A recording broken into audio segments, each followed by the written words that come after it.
At our engagement party, my fiancée, Victoria Davenport, walked in on the arm of her so-called best friend, Caleb Vance. "Ethan," Caleb said, glancing at Victoria clinging to his arm before turning to me with a look of feigned concern. "Victoria's pregnant with my child. Don't let her drink tonight."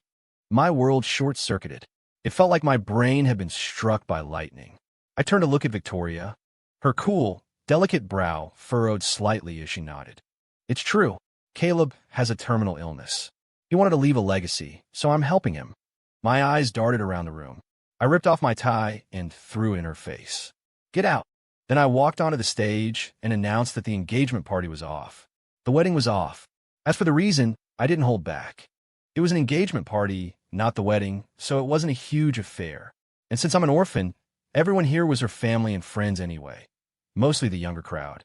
I felt no shame in telling them exactly what happened. The guests stood up, but their reactions seemed muted, almost indifferent. Whatever. A woman like this, not even a dog would want her. "Ethan, do you have to be so dramatic?" Victoria yelled from the floor.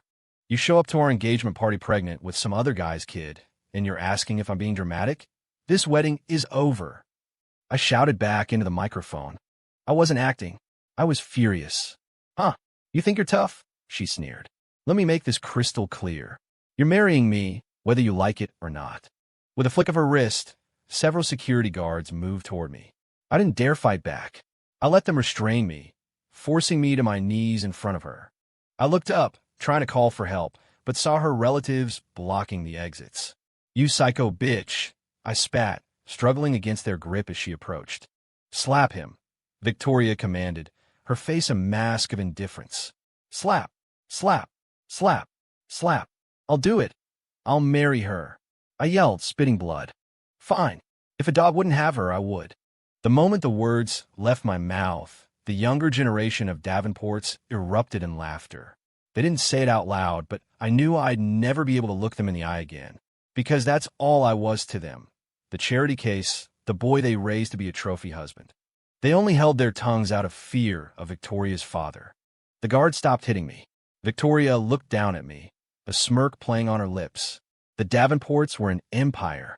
I was an orphan they took in as a child for one purpose: to groom me into the perfect, pliable husband for their heiress. The reason was simple. Victoria's father had fertility issues. After she was born, there were no more children. This was their solution to prevent the vast Davenport corporate empire from falling into the hands of an outsider. My last name wasn't originally Miller. They gave it to me. Not that it mattered. I didn't know my real name anyway.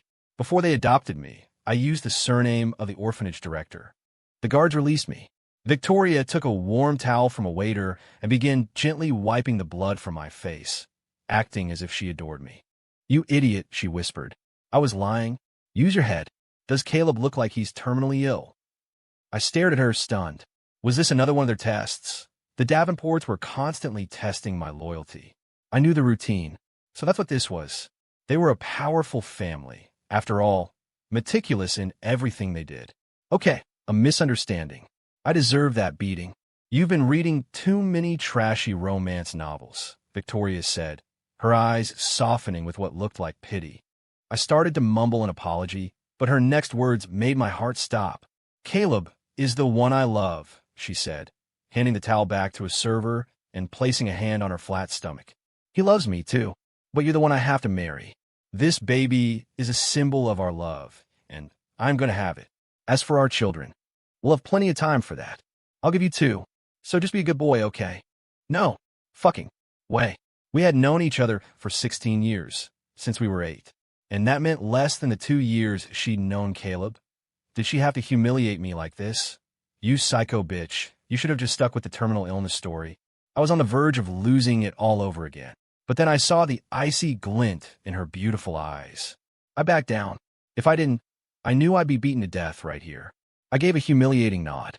"Smile," she ordered, her eyes studying me. I immediately forced the corners of my mouth into a sincere, upward curve. The Davenports were nothing if not thorough. I was taken to a dressing room. When I emerged, my face looked perfectly normal, aside from being a little puffy. You couldn't even tell I'd been repeatedly slapped. There's an old saying, discretion is the better part of valor. It's a lesson everyone learns. How could I have forgotten? I was 8 when the Davenports took me in. They told me their family was my sky and Victoria was my princess.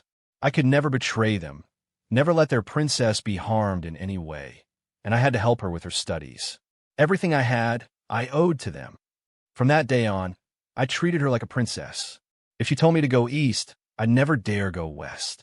I was her most loyal general, her sworn protector.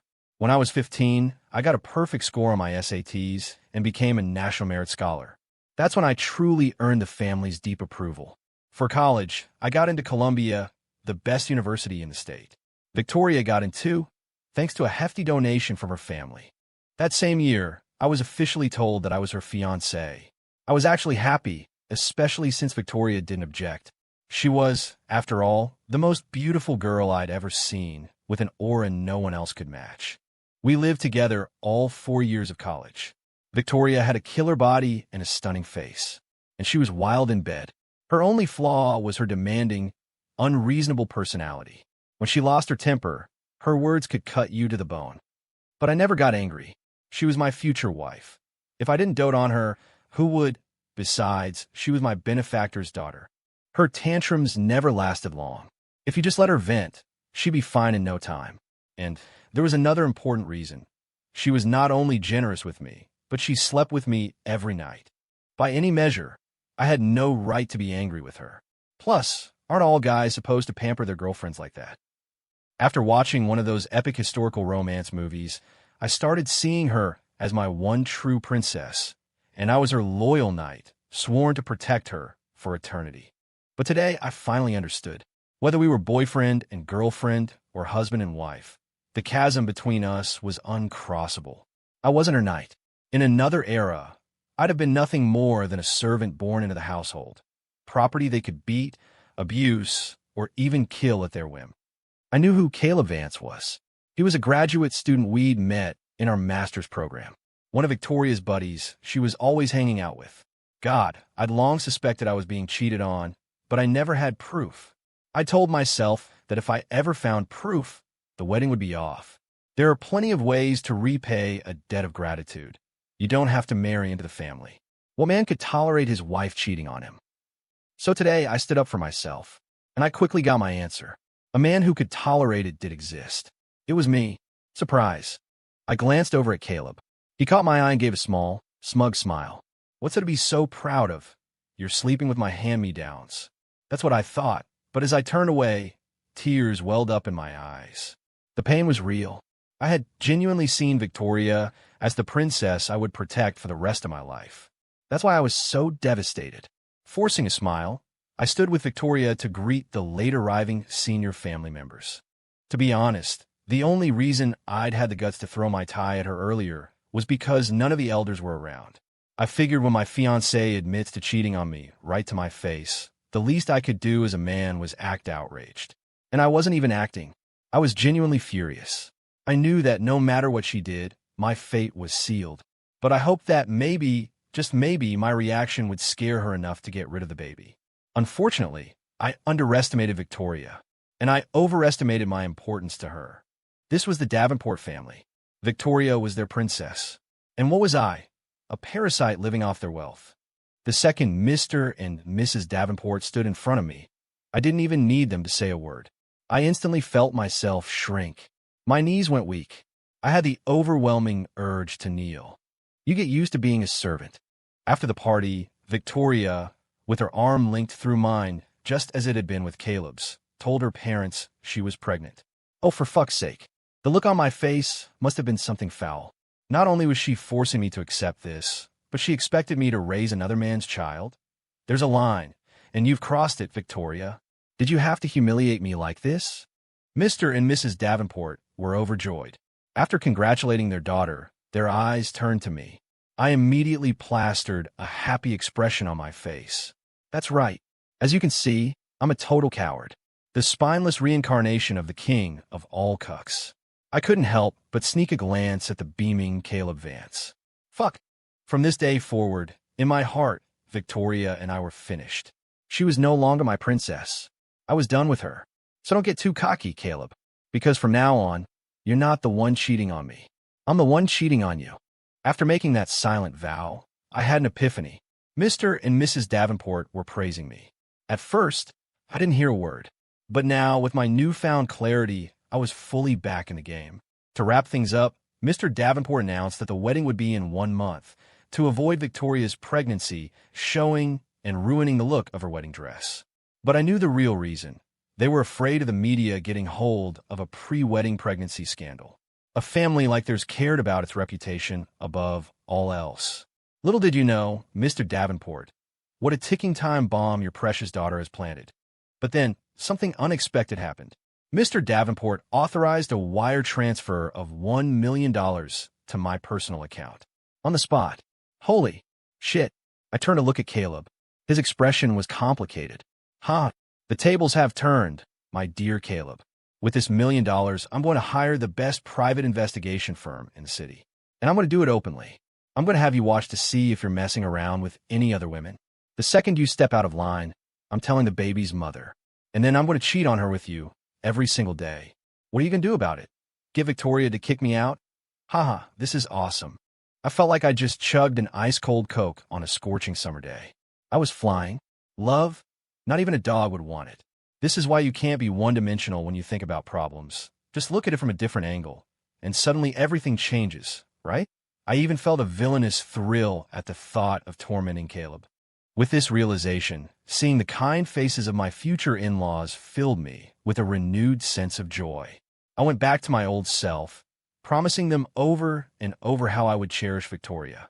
In my head, however, I was plotting how to make Caleb's life a living hell of celibacy. Victoria saw the change in me and was very pleased. That night, she not only rewarded me in bed, but also gifted me a brand new Maybach. Damn, it pays to be an obedient man. The next day, I actually went and hired a private detective. Not the absolute best. They were too expensive, and I'm not made of money. But not a bad one either. My goal wasn't really to catch him cheating. It was to let Caleb know I had a PI on him, watching for any sign of infidelity. That alone would be enough to keep him in line, living like a monk. It's all psychological warfare. Why would I need actual proof of him cheating? To break him and Victoria up? Not a chance. As the saying goes, you don't mess with true love. I'm not that evil. Wait, I'm the one marrying Victoria. No, that's not right. It's about not destroying a true love connection. My goal is just to make him miserable. When he's miserable, he'll complain to Victoria, and she'll get fed up and divorce me. Then I'll have done them a favor, right? Of course, if that doesn't work, I'll find other ways. Maybe let Mr. and Mrs. Davenport discover the truth themselves. And if even that fails, if they cover for her, well, that's the last resort. I'll leak it to the press, create a media storm, and force her to divorce me. It's all about the long game. And when we divorce, my settlement, no matter how much they negotiate it down, will be an astronomical sum for someone like me. I started rapping to myself, dancing around my apartment. She cheats on me, but I don't flee. I'll marry her for all to see. She pushes me out. I won't go. I'm the loyalest simp you'll ever know. Yeah, they call me the Simp King. Check the bling. Oh yeah. Man, today's a good day. And then something even better happened. A few days later, I don't know what Caleb said to Victoria, but she came to me with a proposal. She wanted to get a fake marriage certificate to fool her parents. She and Caleb would get legally married first. Once the baby was born and had Caleb on a birth certificate, they would divorce, and then she and I would get legally married for real. My heart sang with joy.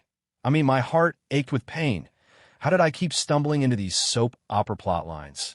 Tears started streaming down my face. If she didn't offer me money for this, I honestly couldn't go through with it. Ethan, Victoria said, feigning annoyance, you are the man my family chose. You will always be my husband. I gave you my first time. I've slept only with you for years. What more could you want? But, Victoria, I love you so much. It was bad enough that you're having another man's baby, but now you want to marry him? My heart, it hurts so much. Boo-hoo. I sobbed uncontrollably. Victoria pulled me into her arms and began her usual lecture. I cried so hard I almost passed out.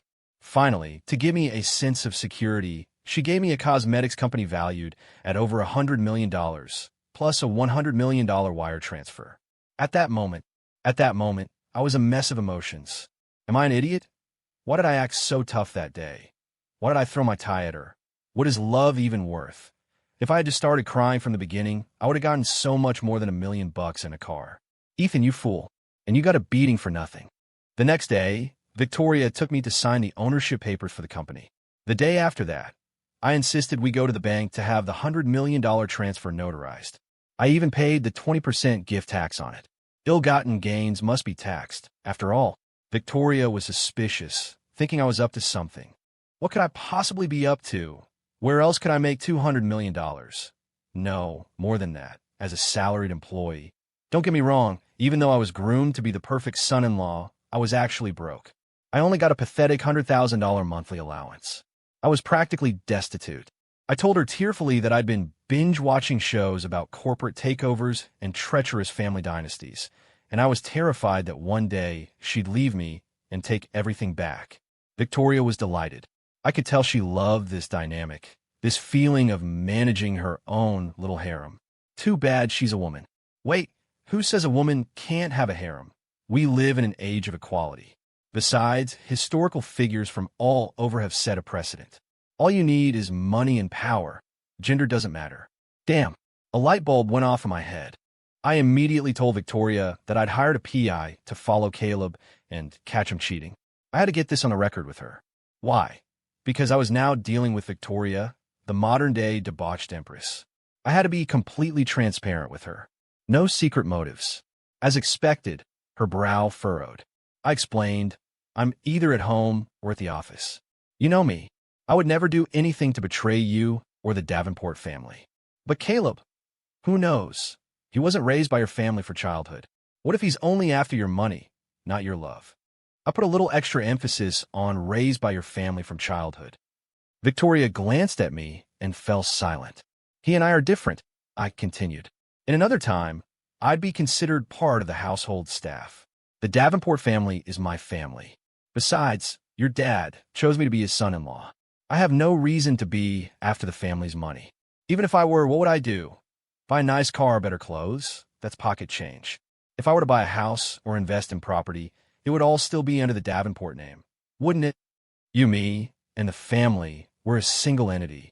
Our fates are intertwined. Even if I did nothing and just coasted for the rest of my life, would your parents really let me suffer, even if they stripped me of my title as son-in-law? He, on the other hand, is still an outsider. You have to be careful, Victoria. And don't worry about this causing a rift between you two. Just say I did it on my own, and you couldn't stop me. The point isn't to catch him cheating. It's to make sure that even with money, he won't dare think about other women. Every word was for her benefit. Every sentence proved how sensible I was. Every phrase reminded her that I was a Davenport man, even if I was just a glorified servant.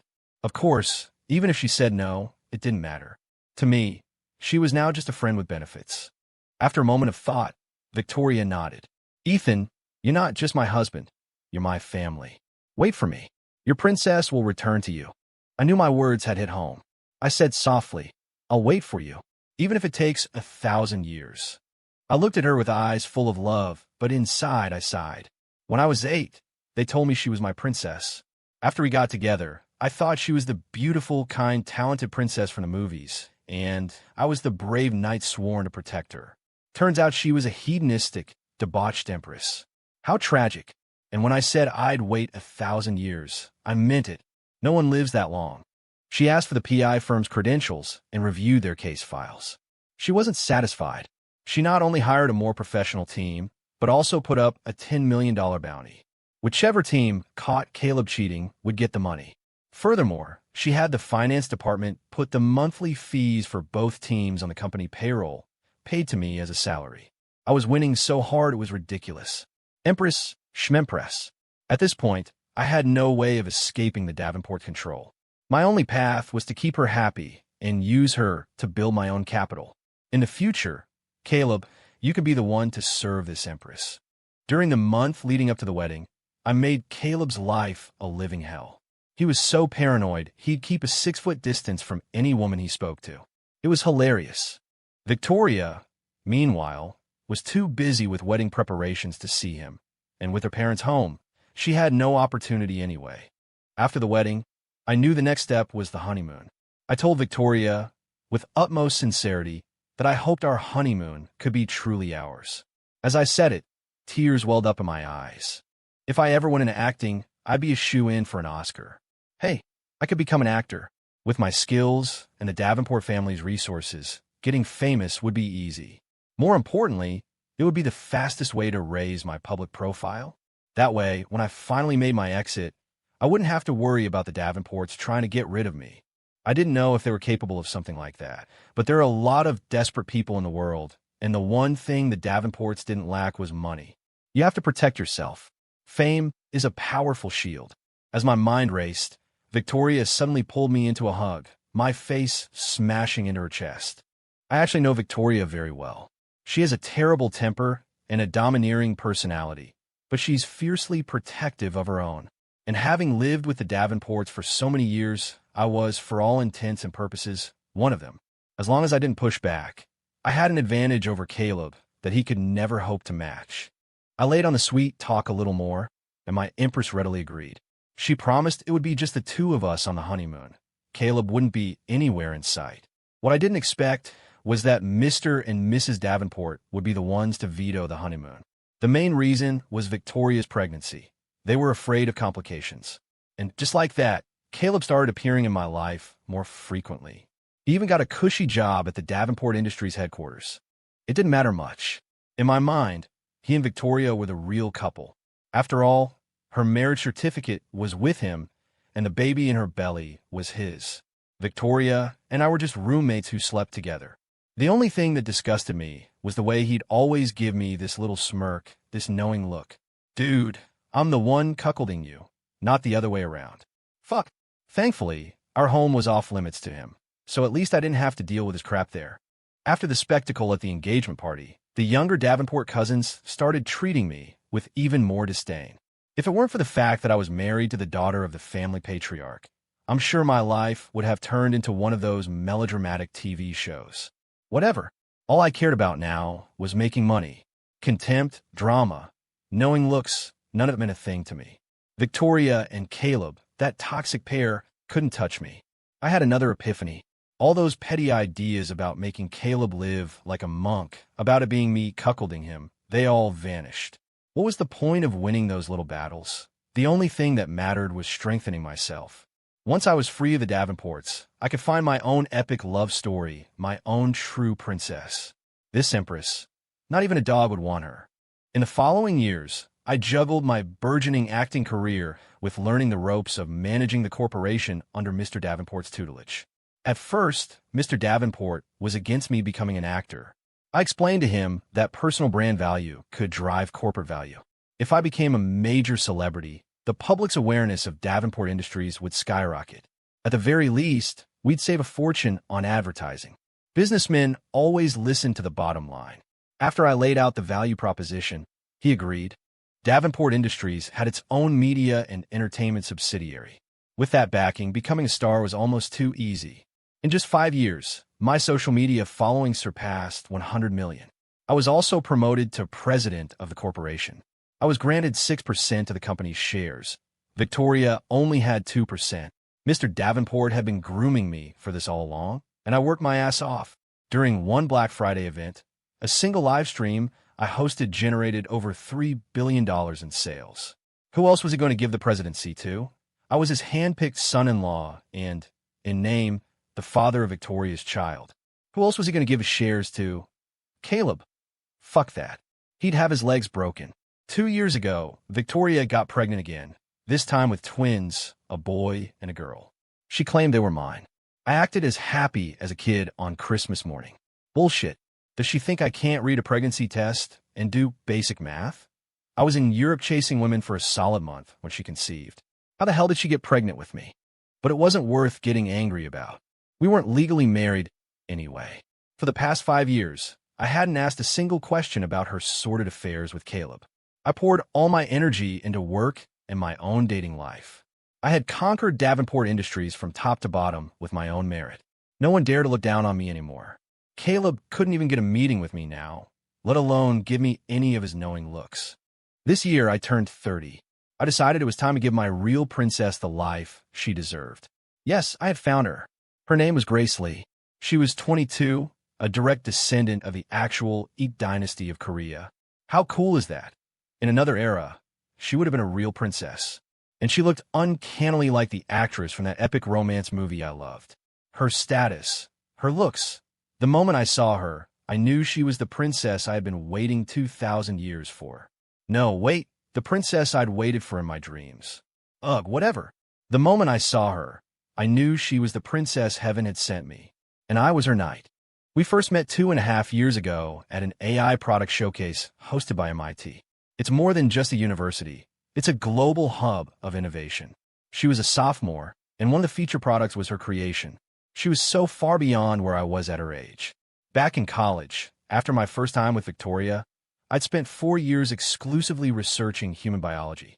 Compared to Grace, I was embarrassed. So, I hired a local PI firm to do a background check on her. It wasn't for anything creepy.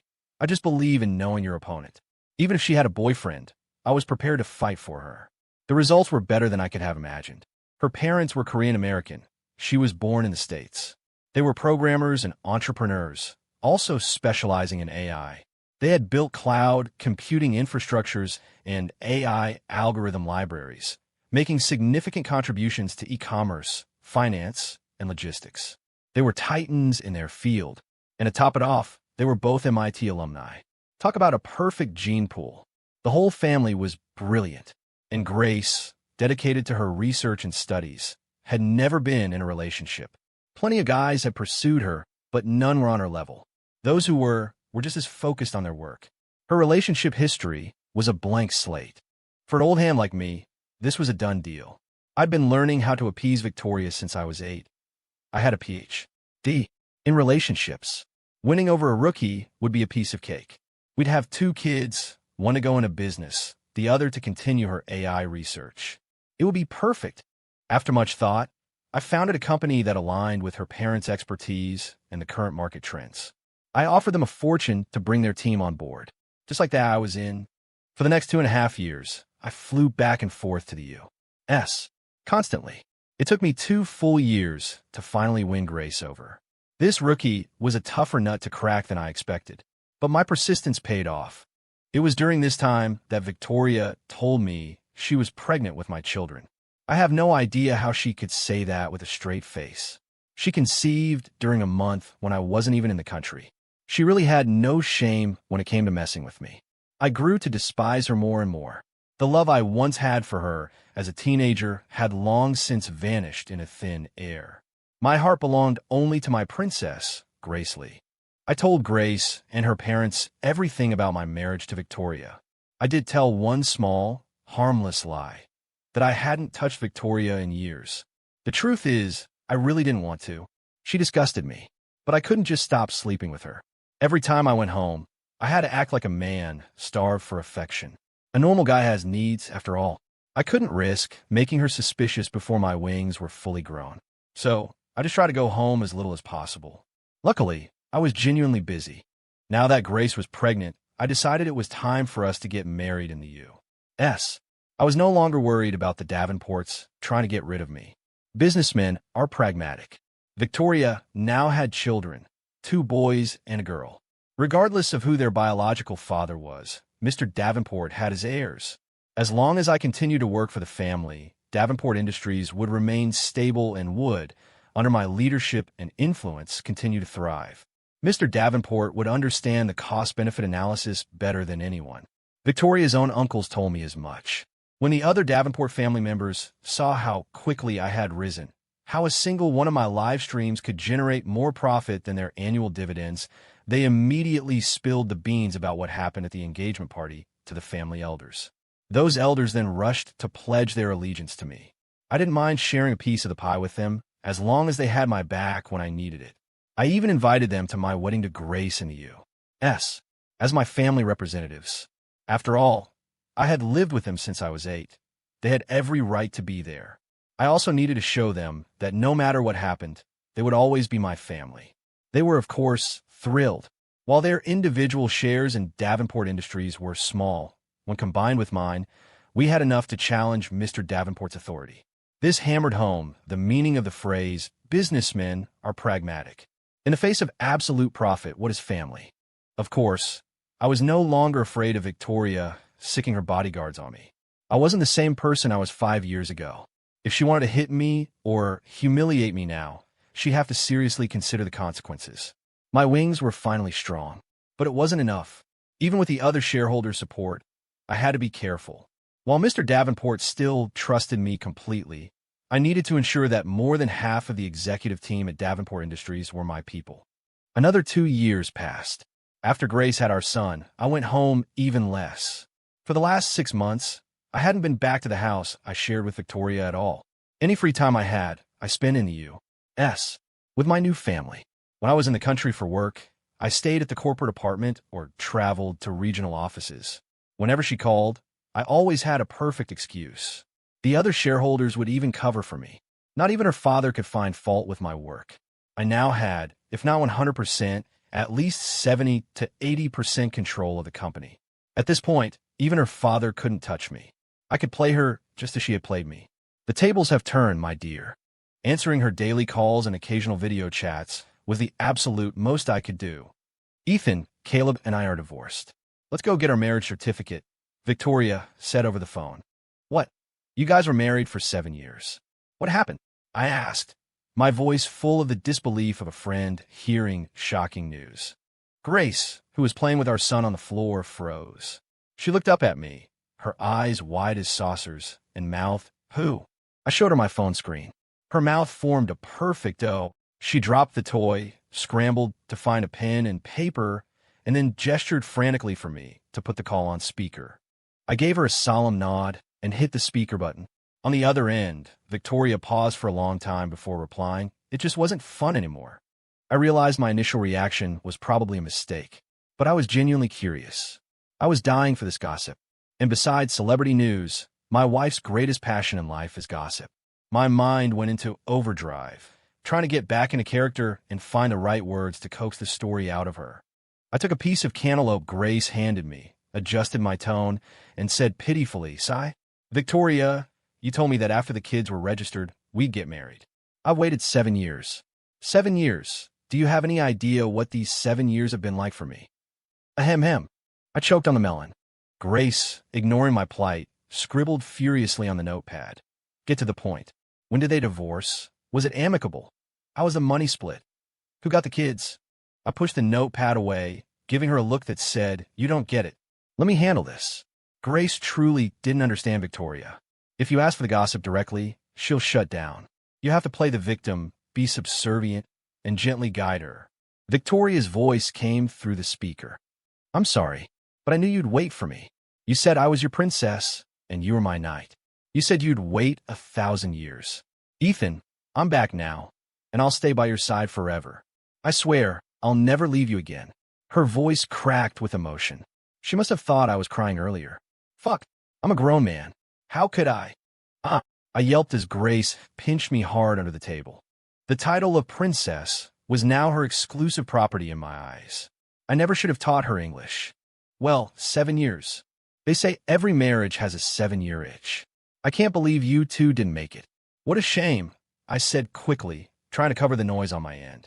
I also shot Grace a look to tell her to be quiet. This was premium, A-list gossip. Without me, she'd never get to hear something this juicy. She needed to be quiet and enjoy the show.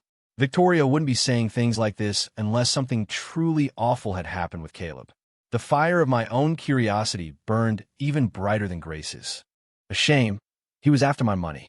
I was just having fun. The only person I was ever going to marry was you. It's just that you got busier and busier with no time for me, so I kept him around. Hey, I was working hard to provide for us. But that's not important. The point is, you guys made it 7 years, and I'm only getting busier. Without Caleb to keep you company, I can't imagine how lonely you'll be. Is there any chance you can work it out?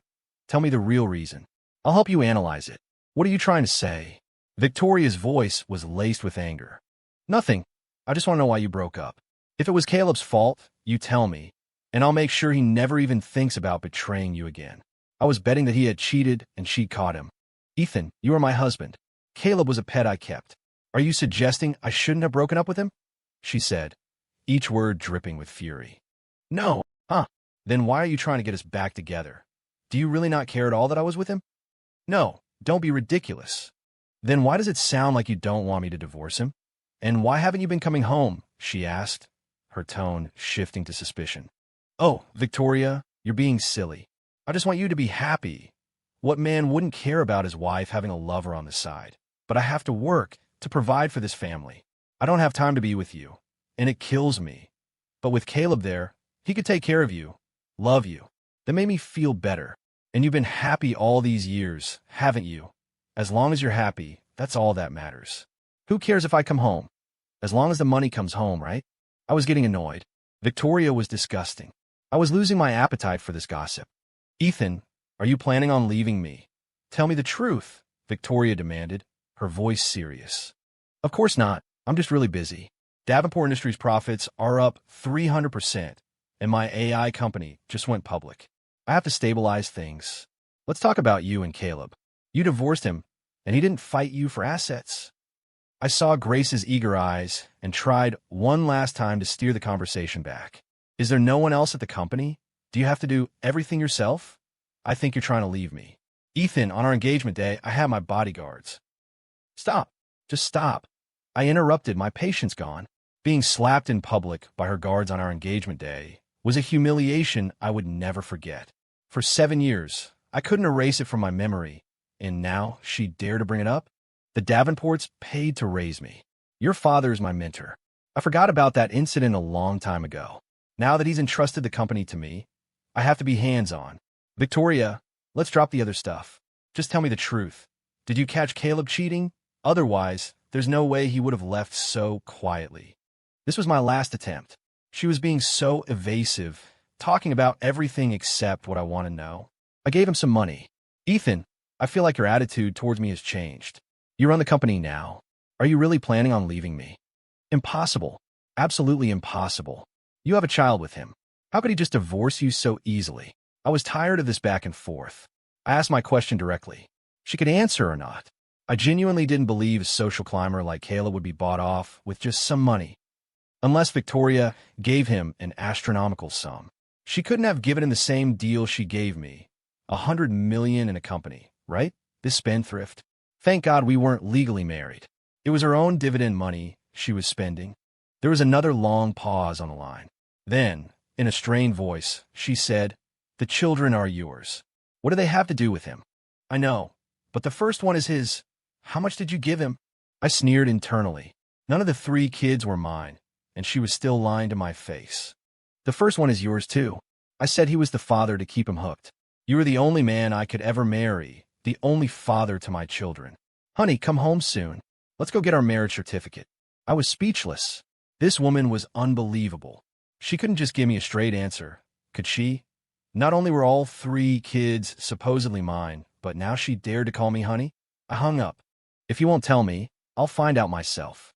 But Grace was not having it. Why did you hang up? I can't believe you. You can't even get the gossip on your own life straight. What good are you? Honey, relax. Let's just see how this plays out. This general will get you all the details. Details my ass. She called you, and you didn't get a single clear answer.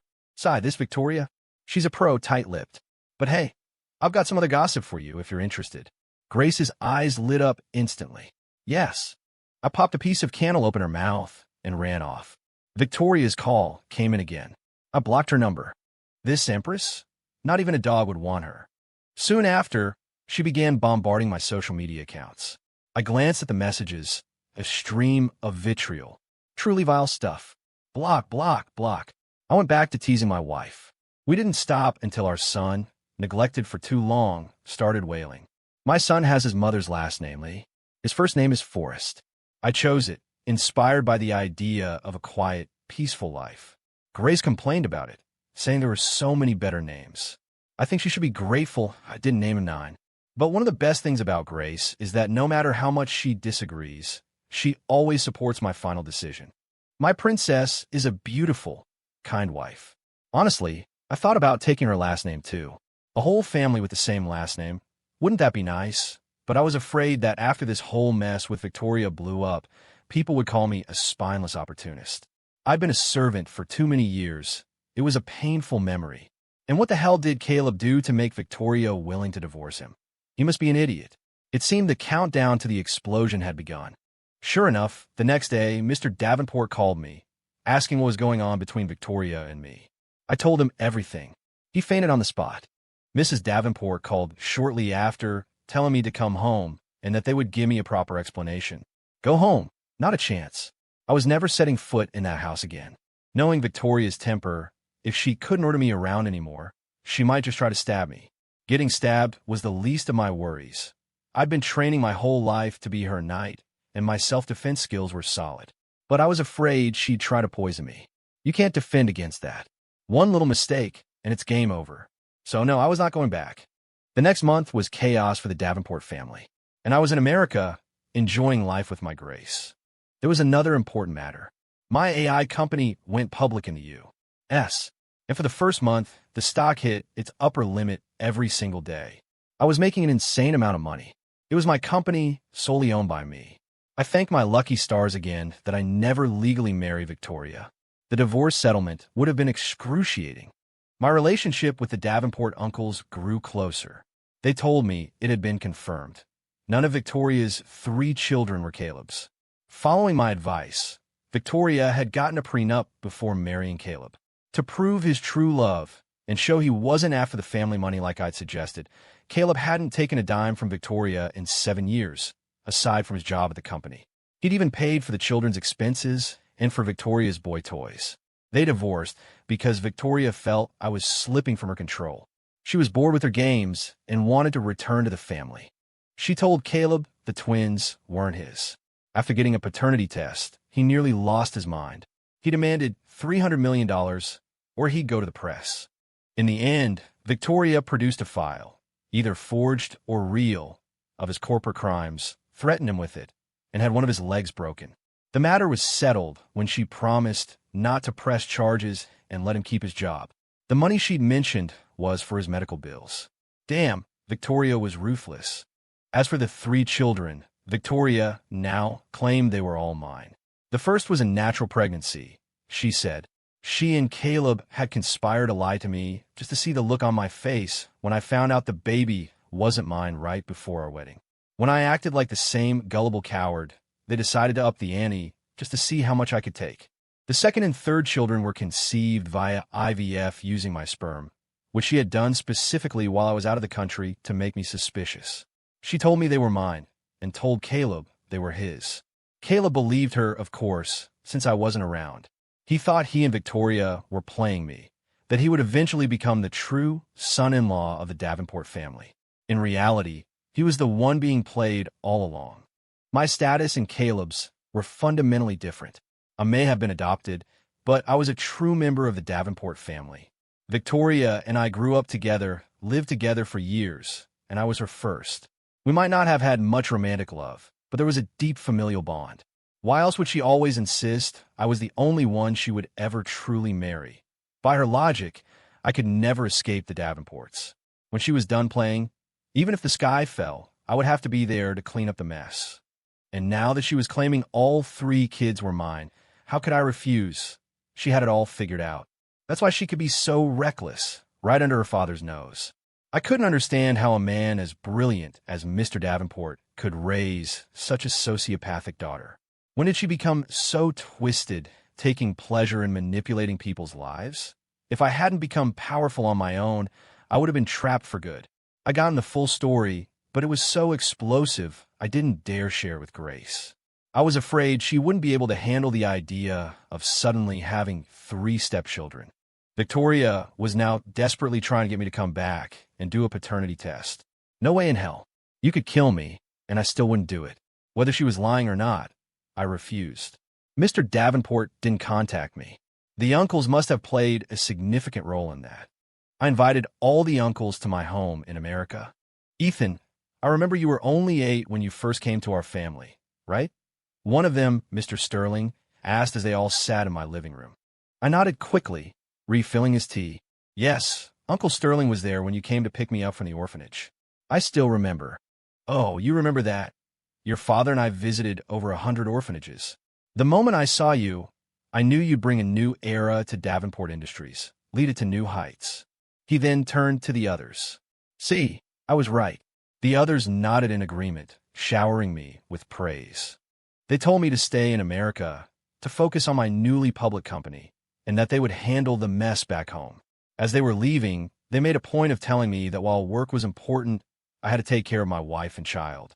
If they found so much as a single hair out of place on their nephew's wife or grandnephew when we returned, they would hold me responsible. They never mentioned Victoria once, but these were old pros. I knew exactly what they were after. They embodied the phrase, businessmen are pragmatic. And Victoria was their blood niece. The next day, I drew up a contract to offer them a 20% stake in my AI company. That's what they wanted, wasn't it? If they could handle Mr. and Mrs. Davenport and Victoria, it was worth it. Honestly, I didn't need to go through all this trouble to deal with Victoria now. But at the end of the day, I wasn't her. And Mr. Davenport was truly my mentor in the business world. That wasn't flattery. I called him Dad, not because I was his son-in-law and not for money, but because I meant it. Unless he disowned me, I would always call him that, no matter what happened between Victoria and me. And I would continue to do my best to ensure the Davenport empire thrived. For the next year, I didn't see Victoria at all, and I went from being the Davenports' son-in-law to their adopted son. The best revenge isn't destroying your enemy. It's standing on a mountaintop and ignoring them completely. Just like Caleb, who thought he was so clever but couldn't even see my taillights. I suspect my success messed with his head. He was so desperate to prove his selfless love for Victoria that he refused to take her money and even paid her way. One idiot. Victoria wanted to see my reaction when I thought the baby wasn't mine. Did it ever occur to her that she might have wanted to see him in his current pathetic state, too? It's all just sad. Another year passed, and Grace gave birth to another boy. Am I only capable of making boys? To keep their names consistent, I named the younger one Logan. This year, Victoria got remarried. Mr. and Mrs. Davenport invited me to her wedding. I refused. They assured me that Victoria had moved on, that she was willing to be like a sister to me, to bury the hatchet. I didn't believe it. I knew her too well. For the past 2 years, I maintained a strict 100-mile radius from her at all times. That woman is pure trouble. I didn't dare bring Grace and my sons back to the country. I kept our address a secret and hired top-tier security. When Mrs. Davenport saw I wouldn't budge, her eyes filled with tears. I knew that at her age, all she wanted was for her family to be together. Her adopted son and daughter were like opposing magnets. They couldn't even be in the same city, let alone sit down for a meal. She had 5 grandchildren, but could never see them all at once. It hurt her. She thought that with her daughter getting married again, everyone could finally let go. And still, I wouldn't give Victoria a chance. My heart softened. I agreed to go, but Grace and the boys were staying put. When I arrived at the wedding venue, 3 small children ran up to me, yelling, "Daddy." I frowned. "Call me Uncle." The oldest one said, "But you are our daddy." My head ached. This felt wrong. I gave his backside a gentle tap. "Go find your grandpa and grandma." "No, Mommy told us to find you," he said, defiantly putting his hands on his hips. He then directed his younger siblings to surround me. I barely knew the 2 younger ones. They stared at me now with a mixture of curiosity and confusion. I was a stranger to them. The oldest one, I had always thought he was Caleb's son, so any kindness I showed him in the past was an act. But we did spend a few years together. Still, I was so detached that I only knew his nickname was Leo. I'd forgotten his real name.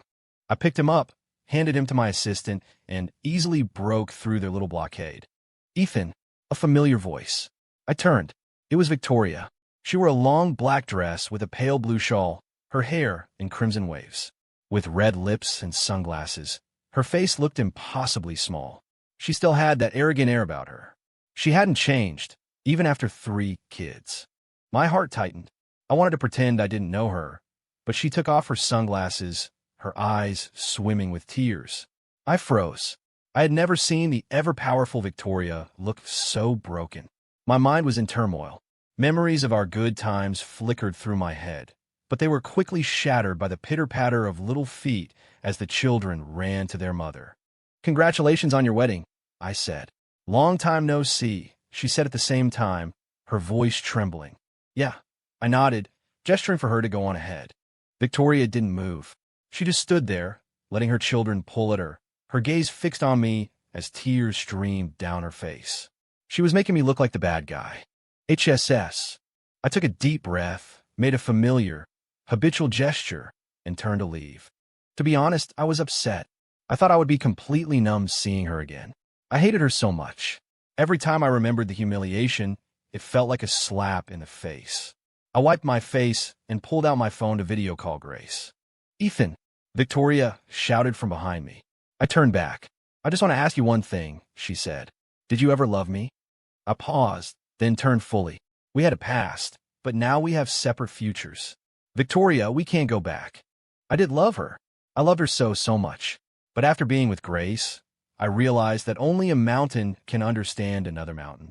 Only similar people are suited for marriage. When I tell Grace the story of the princess and her knight, she curls up in my arms. When I told Victoria, she made me get on all fours and be her horse as she rode into battle. Fuck. Victoria and I were not similar people, and the chasm between us was too deep.